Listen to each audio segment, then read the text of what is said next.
Vətən deyə alışan bir ürəkdir adı. Dağlarda baş əyər onun mərd adına.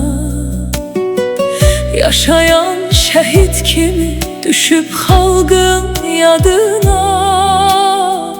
Qəhrəmanlıq dastanı yazıb ibad adına.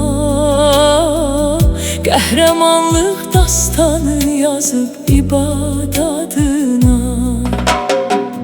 Qarabağın daşında iz qoyub atdımı, düşmənə sipər olub igid Azərbaycanlı.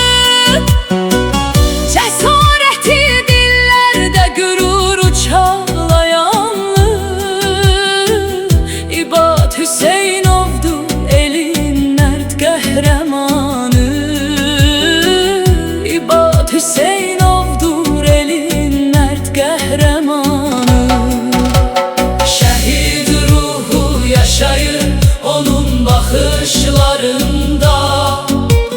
Vətən sevgisi yanır hər nəfəsində, qanında. Tarix yazdı dastanlaşan ibad adını. Azərbaycan oğludur yenilməz qəhrəmanı. Azərbaycan oğludur yenilməz qəhrəmanı.